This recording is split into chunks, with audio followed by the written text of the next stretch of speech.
¿Te tocase vivir en medio de la persecución o en medio de un desafío grande en el cual tengas que decidir entre lo que crees y lo que estás viviendo en el momento, incluso al punto de renunciar a tu fe?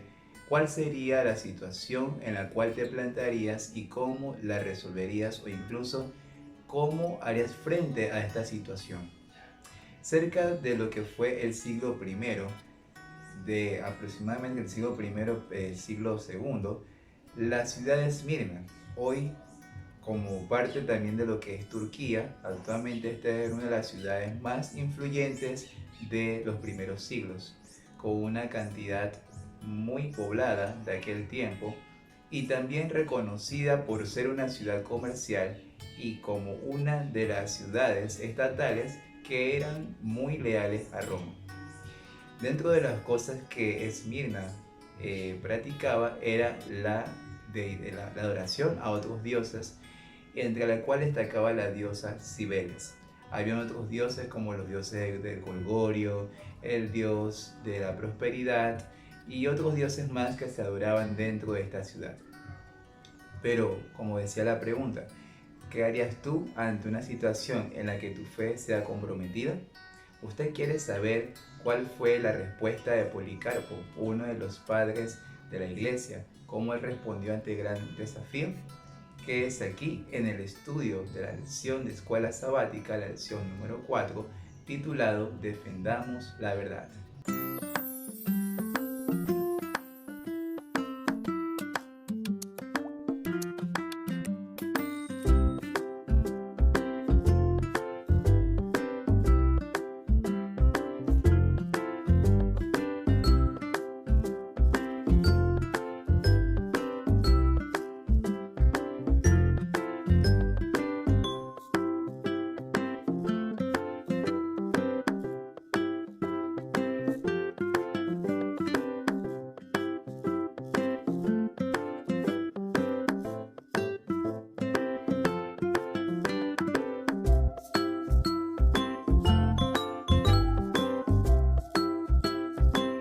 Con una ciudad próspera, aproximadamente de 100.000 habitantes, cerca del siglo primero y finales del siglo II, se sitúa lo que es la ciudad de Esmirna.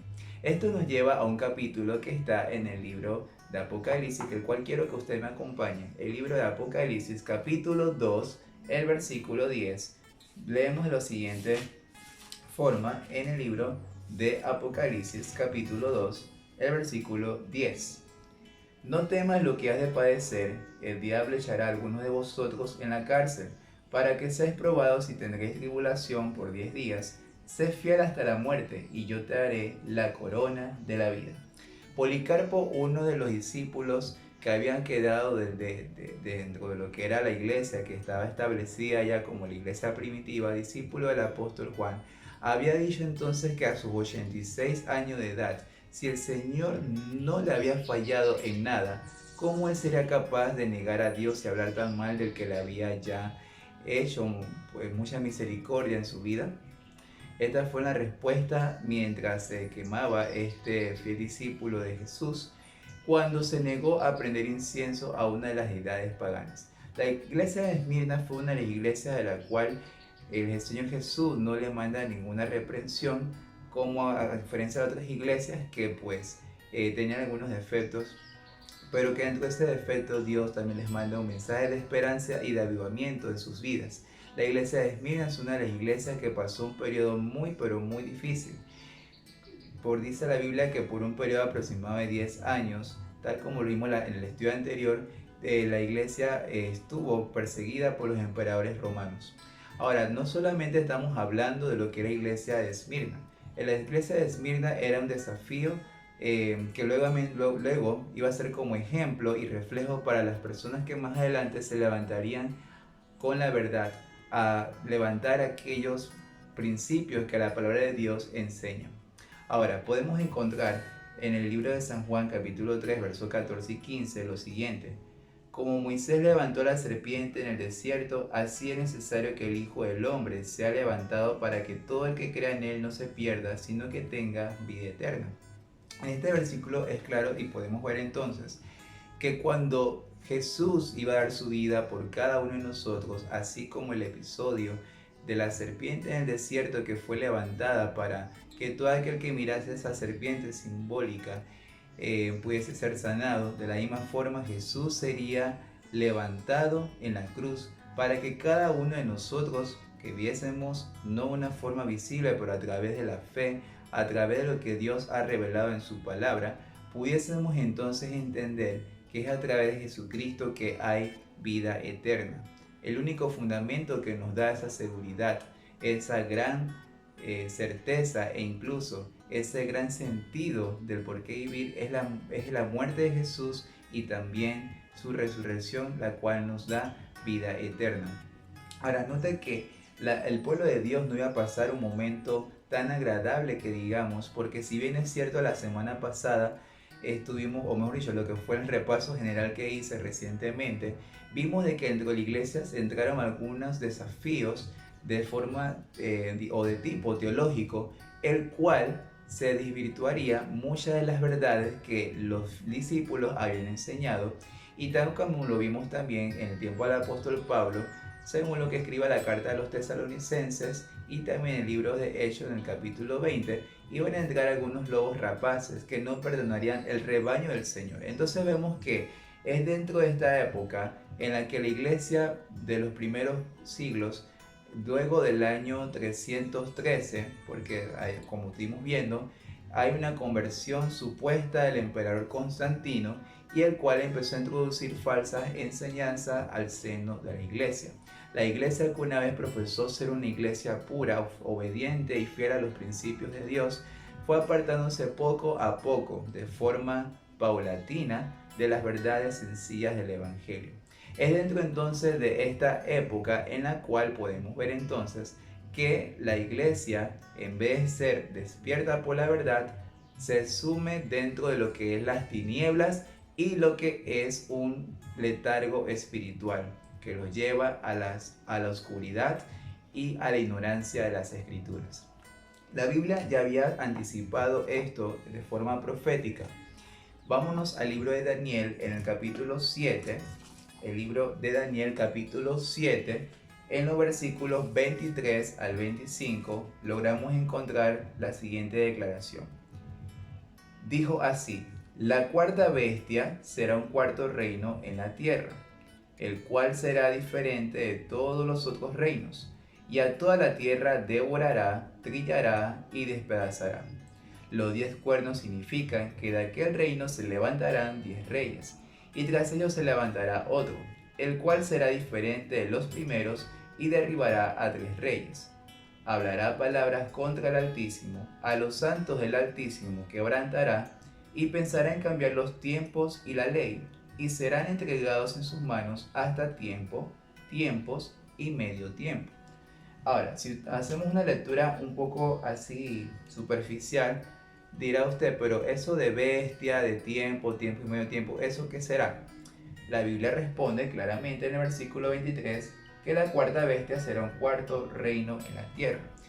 Te mando de tarea que leas el capítulo 7 de Daniel y te puedas dar cuenta detalladamente de lo que se demuestra allí. Daniel ahora ve 4 bestias y de estas 4 bestias, tal como dice el verso 23, representa un reino, la cuarta bestia, al igual que las otras que Daniel vio. Ahora, cada uno de estas bestias tenían un significado especial según la historia.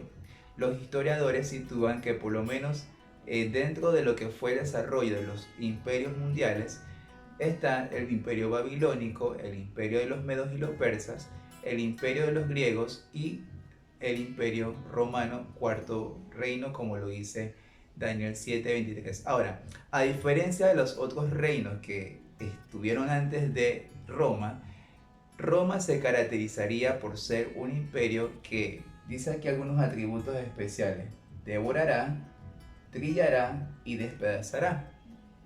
Por cerca de 500 años, el Imperio Romano fue uno de los imperios que causó mucho terror y que tuvo gran dominio de una gran parte de Europa y también parte del norte del África. Cerca del año 168, el Imperio Romano derrota a los macedonios, es decir, lo que pertenece a lo que es Grecia hoy en día.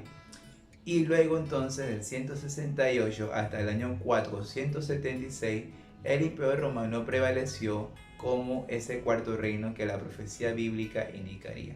Ahora, note de que la otra parte del versículo dice que luego de que este gran reino que devoraría, trillaría y despedazaría, es decir, ese gran dominio que Roma tendría sobre muchas naciones, dice que la otra parte de este imperio era que de ese reino, dice del cuarto, se iban a levantar 10 cuernos. Esto, la Biblia indica que esos cuernos representan 10 reyes que se iban a levantar, y dice que tras ellos se levantaría otro. O sea, si contamos 10 y ese otro sería un número 11. Y dice que ese otro sería diferente de los primeros y derribaría a 3 reyes. Nota aquí que hay una característica muy especial.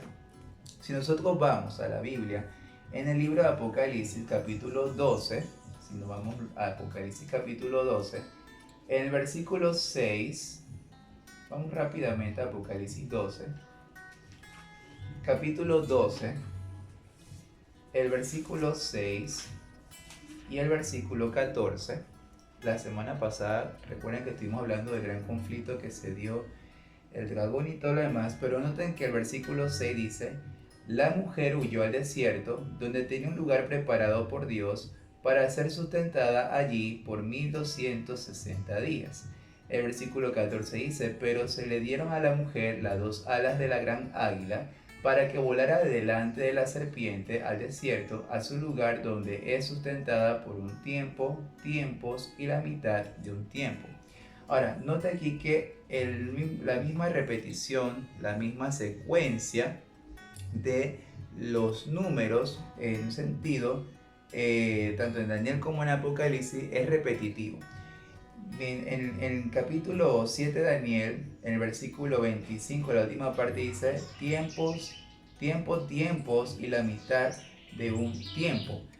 Sin embargo, noten que en Apocalipsis 12, en el versículo 14, dice: por un tiempo, tiempos y la mitad de un tiempo. En el versículo 6 dice que por 1260 días. Y si nosotros nos vamos ahí mismo en Apocalipsis, vamos a encontrar en el capítulo 13, encontraremos en el versículo 5: también se le dio boca que hablaba de arrogancias y blasfemias, y se le dio autoridad para actuar por 42 meses. Note que la secuencia numerológica es la misma. Ahora, para poder entender así rápidamente, quizás el tiempo no me dará para explicar exactamente con detalles, pero sí te puedo mencionar los versículos. Por ejemplo, el número 1434 y Ezequiel capítulo 4, verso 6 nos indica que para Dios un día representa un año, y que pues en realidad el sentido bíblico de día por año fue una forma aprobada tanto por la Biblia como también por algunos especialistas en la materia, que llegan a la conclusión que cuando la Biblia nos habla de tiempo, en este caso no es en un sentido literal, porque si nosotros, por ejemplo, decimos tiempos, en este caso representa un año, 2 tiempos representa 2 años y la mitad de un tiempo sería medio año. Esto nos daría entonces un total de 3 años y medio. Sin embargo, la Biblia no está hablando de 3 años y medio, porque tomando en cuenta lo que sería el calendario judío, que tomemos en contexto la situación en cómo se escribe este libro, tanto de Daniel como Apocalipsis, una cultura judía. Entonces podemos encontrar que un año es igual a 360, y si sumamos 2 años estamos hablando de 720 años, y la mitad de 160 da un total de 180. Cuando usted suma esto, le da un total de 1260 días, que en otras palabras viene siendo 1260 años. Y note que en Apocalipsis 13:5 dice que por 42 meses, cuando usted multiplica 42 por 30, que es lo equivalente a un mes, esto da a 1260 días, o 1260 años. Entonces lo que está hablando aquí en la profecía indica de que habría un tiempo en la que la iglesia sería no solamente perseguida, sino en la que las personas fieles a Dios que se mantendrían de parte de la verdad darían incluso su vida por causa de esa gran revelación que habían tenido en la palabra de Dios. Entonces podemos encontrar que este tiempo para ellos no fue fácil. Al contrario, fue un momento de gran prueba. Ahora, esto fue en forma, como indicaba, en forma paulatina, como se fue dando todo. Constantino entonces, cuando está en el poder, el emperador Constantino, en el año 330 después de Cristo, mueve la capital de Roma, o sea, donde estaba la sede de Roma, la capital la mueve hacia Bizancio, que luego fue conocida como Constantinopla. Entonces, al mover la capital del imperio de Roma a Constantinopla, queda un vacío político dentro de lo que es Roma como tal. No había quien gobernase a Roma, entonces es allí donde los primeros pontífices, en este caso los sacerdotes católicos, ya como vimos la semana pasada, estaban mezclando algunos errores con verdad. Entonces ya aquí la iglesia empieza a hacer un negocio, por así decirlo, entre la iglesia y el Estado. Y entonces es cerca del año 538 que, como quien dice, ya bajo el mando de Justiniano, que en el año 538 el Papa de Roma, Vigilio, queda como líder religioso del Imperio Romano. Entonces nota que aquí ya empieza a cumplirse la profecía bíblica.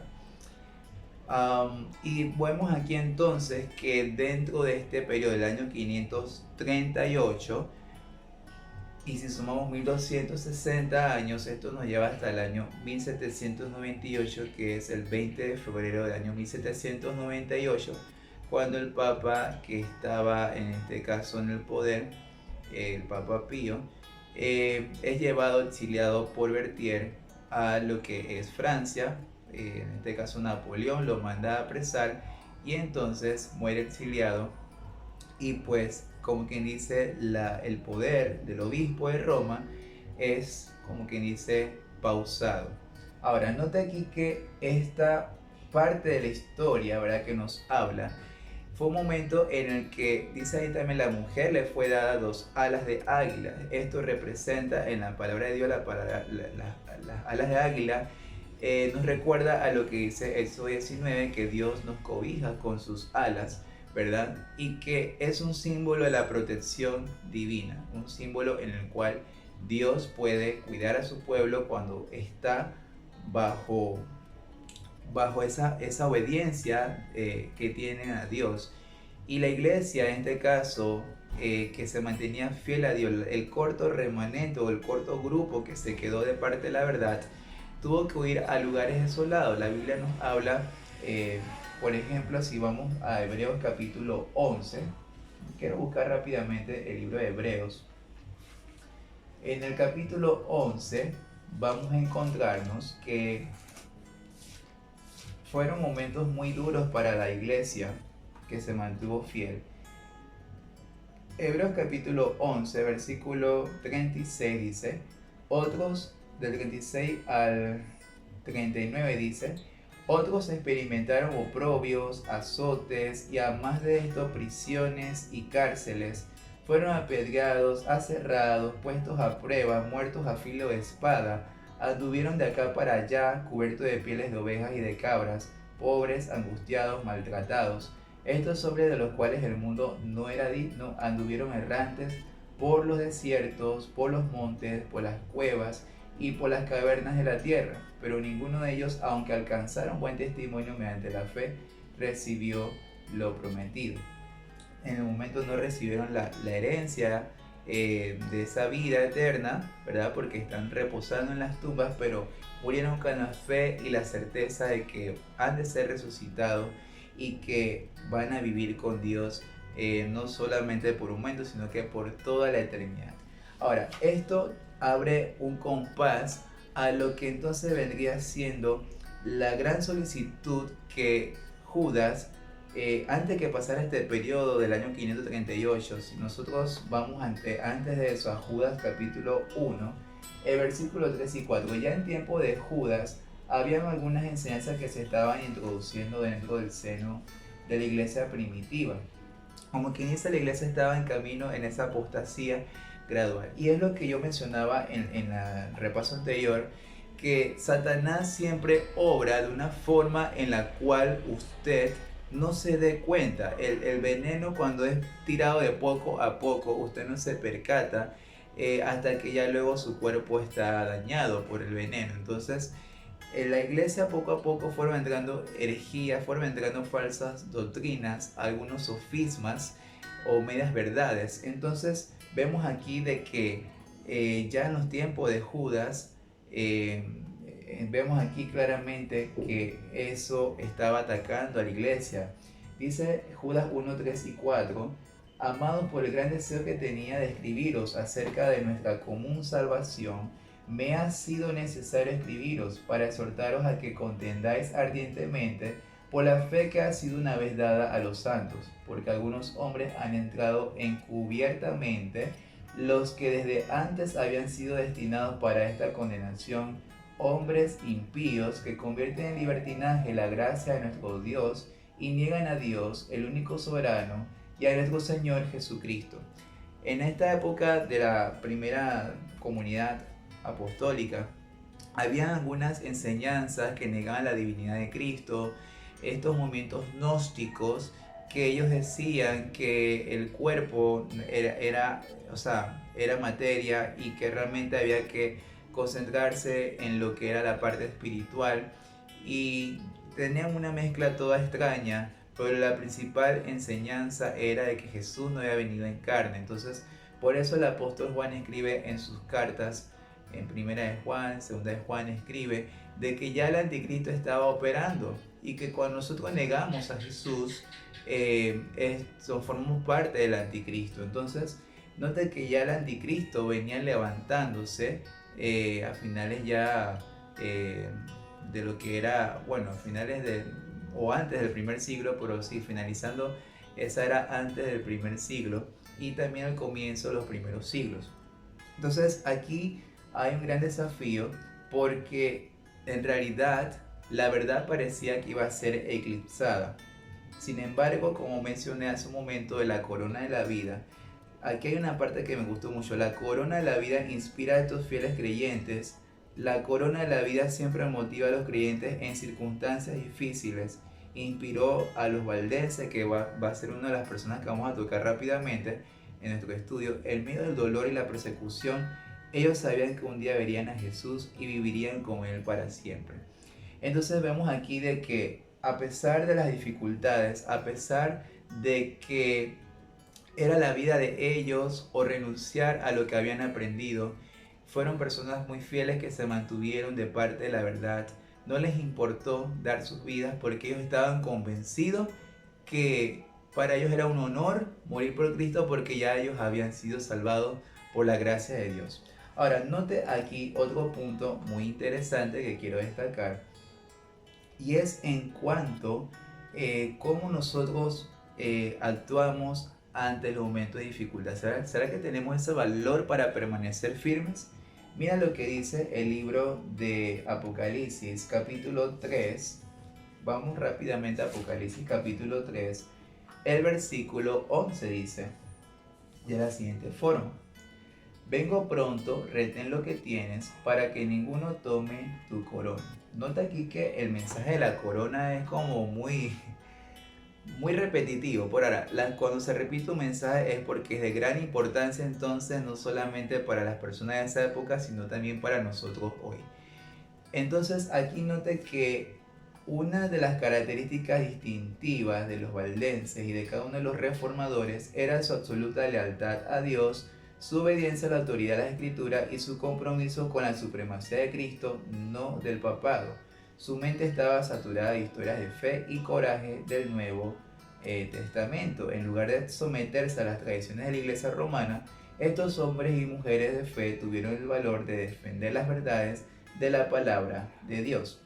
Entonces los valdenses, estos Pedro Waldo, que vivió aproximadamente entre el año 1200 más o menos por esa época, era un mercader que venía de una familia muy rica y un buen día pues él se dio cuenta a través de la Biblia que nos transforma de que en realidad no era así como se había enseñado. Entonces él incluso manda una carta al Papa que estaba en ese tiempo, el Papa Alejandro III, quien estuvo aproximadamente entre el año 1159 al año 1181.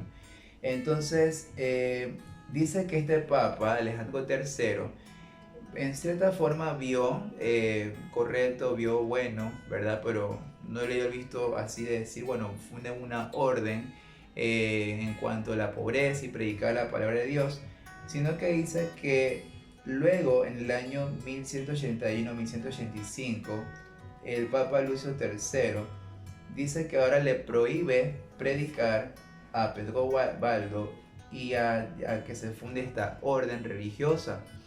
Sin embargo, vemos que Francisco, ¿sí? San Francisco de Asís, como se conoce hoy en día, en el año 1181 al año 1226, él era también de una familia adinerada, pero él también supuestamente, según lo que la biografía indica, se convirtió de manera, tuvo una conversión mística y que lo llevó a renunciar a todas las riquezas materiales y a hacer voto de pobreza y predicar la palabra de Dios. Ahora, ¿qué hizo la diferencia entre ambos? Bueno, la diferencia es que los franciscanos, ellos prometieron lealtad completa al obispo de Roma y a sus enseñanzas, mientras que los valdenses, aunque mantenían esa misma línea que los franciscanos, ellos decían que la única autoridad y la única verdad que había que obedecer estaba a través de la palabra de Dios, lo que provocó estas series y serias también persecuciones contra este pueblo o este grupo de personas.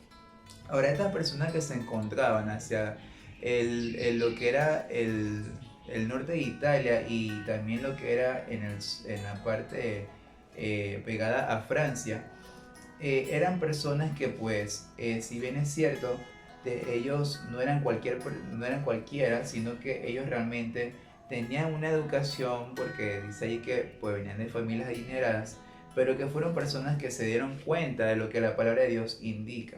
Ahora ellos estaban claritos que ellos tenían que retener esas grandes verdades de la palabra de Dios y no solamente retenerlas y guardarlas, sino retenerlas en su mente y en sus corazones, sino también compartirlas con otras personas.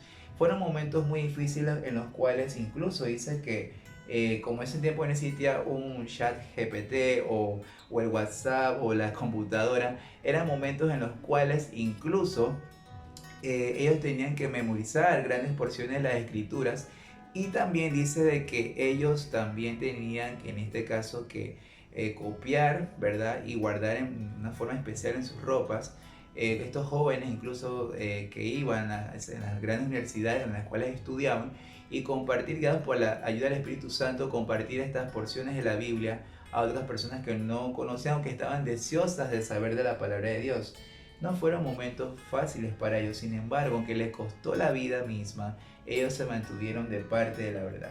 Otra persona que podemos incluso destacar dentro de lo que fue el movimiento de la Reforma fue en este caso el señor John Wycliffe. John Wycliffe, que también dentro del año 1200 aproximadamente, él también dice que fue una persona que, como dice aquí una cita que está en el Conflicto de los Siglos, la página 88, una persona que tenía un pensamiento noble y que también la mente, el intelecto de esta persona, por el solo estudio de la palabra de Dios, lo llevó a ser reconocido como una persona con un poder educador y transformador que solamente podía encontrarse a través de la palabra de Dios, las Santas Escrituras. La Biblia nos habla en el Salmo capítulo 19, el versículo 7, Salmos capítulo 19, en el versículo 7 dice: La ley de Jehová es perfecta, convierte el alma, el testimonio de Jehová es fiel, hace sabio al sencillo. Ellos habían entendido que la palabra de Dios, la ley de Dios, la Torá, como se dice en hebreo, esas grandes enseñanzas bíblicas eh, eran capaces de transformar, de hacer sabio al sencillo. Entonces John Wycliffe ahora se le conoce como el lucero de la reforma, porque él no solamente les hace el intento de traducir la Biblia, sino que comienza la obra de traducción de la Biblia al idioma inglés. Por él ser una persona educada en un alto rango social, tiene la oportunidad de estar en contacto con reyes y personas de la nobleza. Y esto lo lleva a que tenga un gran alcance, ¿verdad?, a muchas personas, y que otras personas puedan tener un ejemplar de la Biblia en el idioma inglés. Anteriormente se habían hecho algunas traducciones, pero habían sido por parte y no se habían completado como tal. Entonces, el inicio de este hombre piadoso de Dios hace entonces de que sea, digamos, los primeros pininos o los primeros pasos para lo que sería la reforma protestante. Luego entonces vemos otra historia muy interesante, y esta historia que vemos es la historia de Jan Hus. Jan Hus fue en este caso un sacerdote que estuvo en más o menos 1369, y él era huérfano de padre, y pues su madre, una madre muy piadosa, le educa en el temor de Dios. Pero mientras la mamá de Jan Hus ora camino hacia lo que era el internado donde se le iba a poner para que tuviese una mejor educación, él nació en Bohemia, lo que hoy en día se conoce como República Checa. Y pues bueno, en este caso, en este sitio, en la aldea de Bohemia, va hacia Praga, donde pues en este caso se educa, ¿sí?, en uno de los mejores colegios. Y la mamá tenía en mente de que su hijo no iba a ser cualquiera y que iba a ser un gran hombre. Y sin ella saberlo, ella estaba ya preparando el corazón de este joven para que amase a Dios de todo corazón. Y esto nos hace recordar lo que dice el Proverbio 22:6: instruye al niño en su camino, incluso aun cuando fuere viejo no se apartará de él. Y también lo que dice 2 Timoteo capítulo 3, versos 16 y 17, que la palabra de Dios es útil para recorregir, para redarguir, para instruir, para hacerlo bueno para toda obra, a fin de que el hombre de verdad pueda alcanzar ese gran desarrollo espiritual que Dios quiere para cada uno de nosotros. Y dice allí, bueno y cabal para toda buena obra. Y el poder transformador de la palabra de Dios, apreciados amigos, nos lleva a eso, a que podamos tener una experiencia nueva con Dios. Ahora, Jan Hus, en el año 1324 aproximadamente, a sus 23 años, fue uno de los estudiantes más brillantes, muy pero muy inteligente, el muchacho. Se graduó en uno de los mejores puestos en la universidad, y ya era reconocido en toda Praga por su gran mente. Aparte de eso, él luego entra al sacerdocio, tiene una especialidad en artes y todo lo demás. Y vemos entonces de que esto, sin darse cuenta, lo llevaría para ser influyente dentro de la iglesia.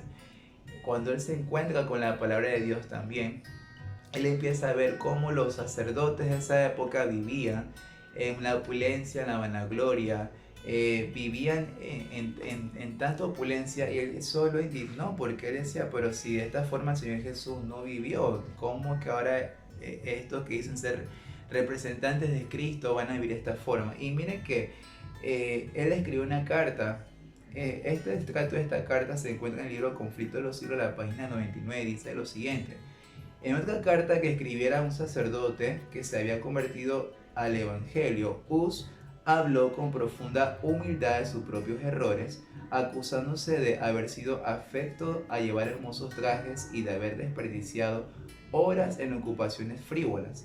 Luego añadía estas conmovedoras admoniciones: que tu mente se ocupe de la gloria de Dios y de la salvación de las almas, y no de la adquisición de prebendas y bienes temporales.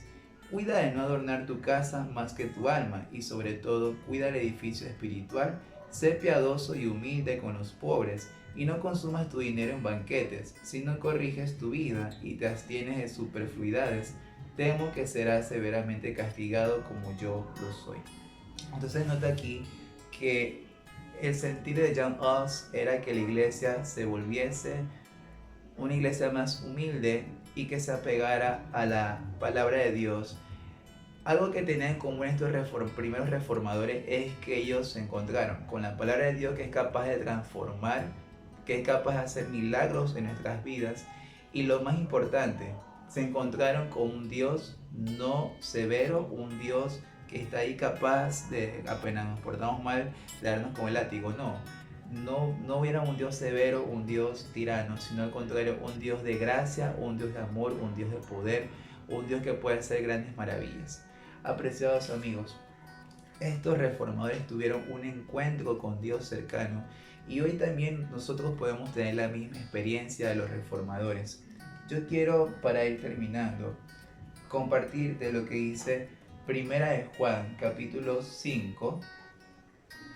En Primera de Juan, capítulo 5, versículo del 11 al 13, mira lo que nos habla aquí en cuanto a las promesas que Dios tiene si nosotros somos fieles y estamos de parte de la verdad. Dice 1 Juan 5 del 11 al 13. Y este es el testimonio, que Dios nos ha dado vida eterna, y esta vida está en su Hijo. El que tiene al Hijo tiene la vida, el que no tiene al Hijo de Dios no tiene la vida. Estas cosas os he escrito a vosotros que creéis en el nombre del Hijo de Dios, para que sepáis que tenéis vida eterna y para que creáis en el nombre del Hijo de Dios. Entonces aquí nosotros encontramos, apreciados amigos, que si usted tiene a Jesús en su corazón, así como estos reformadores tuvieron un encuentro cercano con Dios a través de su palabra, si usted tiene en su corazón esa gran verdad que ha aprendido, Dios es capaz de poder hacer grandes cosas en su vida de una forma que usted no se dará cuenta. Entonces, cuando tenemos ese encuentro con el Señor Jesús, grandes cosas, apreciados amigos, van a pasar en nuestras vidas. Yo he empezado a tener un encuentro cercano con Dios. En este año yo decidí ponerme en las manos del Señor, porque si bien es cierto, he conocido al Señor Jesucristo desde mi niñez, he participado en la iglesia, sin embargo te puedo decir que he estado perdido dentro de la iglesia por mucho tiempo, porque he querido estar en una zona de confort, y esa zona de confort incluso me ha llevado a hacer cosas que realmente no son agradables ante los ojos de Dios. Pero un buen día, apreciado amigo, Dios tuvo misericordia de mí y pudo rescatarme de donde estaba para que hoy yo pueda estar compartiendo contigo a través de esta cámara. Y sé que este video va a llegar a muchas personas, pero yo no quiero cerrar este repaso de este estudio de la lección sin antes decirte, apreciado amigo, que abras tu corazón al Señor Jesús. Si usted es capaz de, con tanta suma de verdad que la Biblia tiene, dice San Juan 8:32, que conocéis la verdad y la verdad os hará libres. Entonces, si usted ante la gran suma de verdad que está en la palabra de Dios, quiere vivir cautivo en el error, quiere vivir cautivo en la mentira, tristemente Dios no puede hacer nada y pues le tocará, en este caso, asumir su decisión. Pero si por muy al contrario usted desea poder abrir su corazón a Cristo Jesús y que el Señor Jesús pueda transformar poco a poco lo que tú no puedes hacer por tu cuenta, hoy te invito en el nombre de Jesús que puedas abrir tu corazón a Él, que puedas abrir tu mente y que te dejes guiar por la palabra de Dios y puedas también tener esa transformación que tuvieron estos grandes hombres de Dios, que ellos dijeron no de parte de la mentira, sino al contrario, defender la verdad, que es la única que nos hace libres.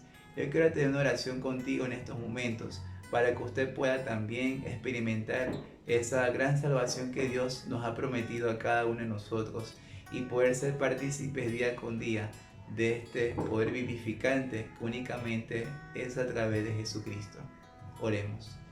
Señor Jesús que mora en los cielos, oh buen Dios, te damos las gracias inmensamente por la oportunidad que usted nos da día con día de podernos encontrar, Señor, con usted a través de su palabra que es viva y eficaz. Pidiendo, Señor, que podamos ser renovados en estos momentos, Señor, por tu palabra, que tu Espíritu Santo pueda venir a nuestros corazones y podamos tener ese encuentro cercano contigo, así como estos hombres que empezaron la reforma, también ellos así como nos han dado ejemplo de esa fe viviente, nosotros también podamos tener ese encuentro contigo, Dios.